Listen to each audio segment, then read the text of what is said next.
today I'm going to be testing a couple of cheap film scanners so you don't have to.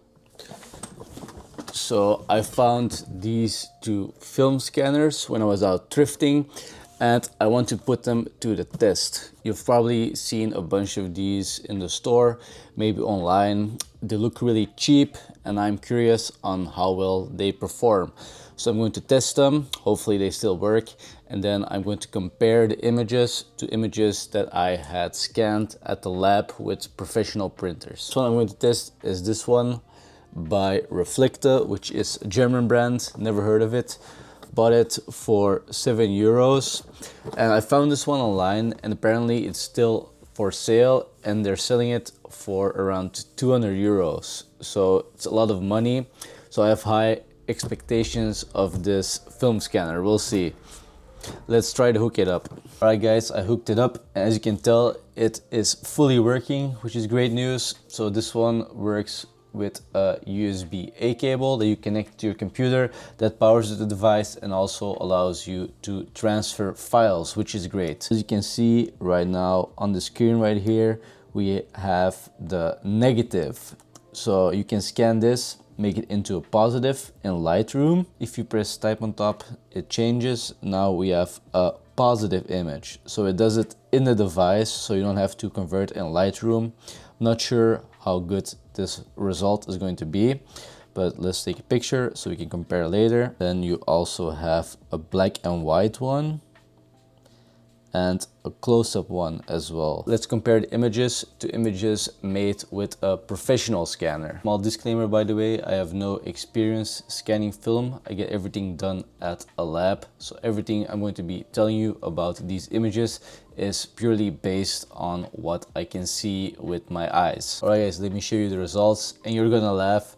First of all, we're going to start with the image that the device made into a positive internally. So this is the image right here.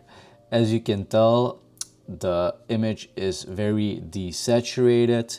The tones look off. Yeah, it looks pretty shitty. It has this red cast on the left and you can try fixing it a little bit maybe, but yeah, I can't work wonders. So it's pretty shit. That's all I can say.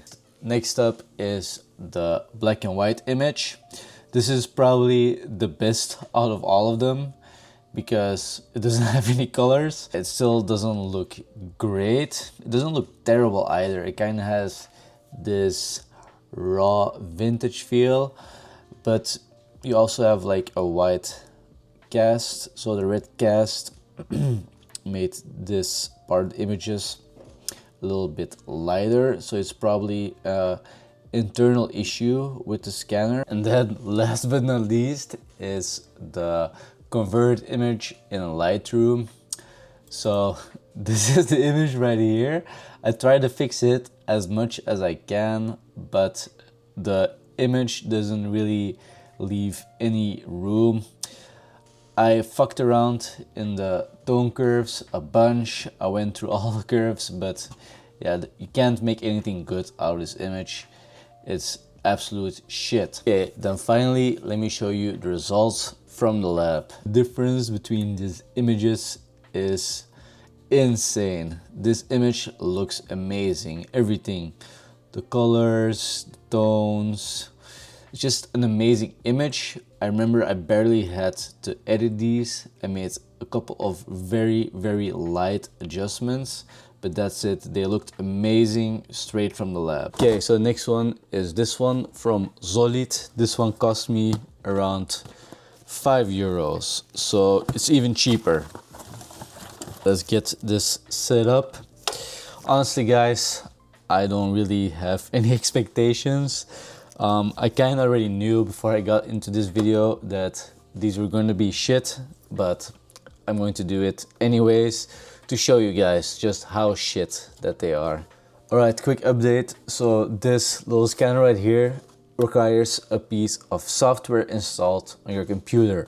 So it came with software, it's on this disk right here, but my computer is a very new computer and most new computers, they don't have a disk reader. So I don't have disk reader, can't install the software. I've been looking online, Can't find it anywhere. So what I'm going to do is I'm just going to return this device. It was gonna be shit anyway, to be honest with you. Final verdict, if you're planning on scanning your own film, then invest into a high quality film scanner. Otherwise, just find a lab nearby that provides you with high quality prints, because film is very expensive and nobody likes wasting their money. So yeah, that's it, I guess. Hope you guys enjoyed the video. Don't forget to like, comment, and subscribe, and I will see you in the next one.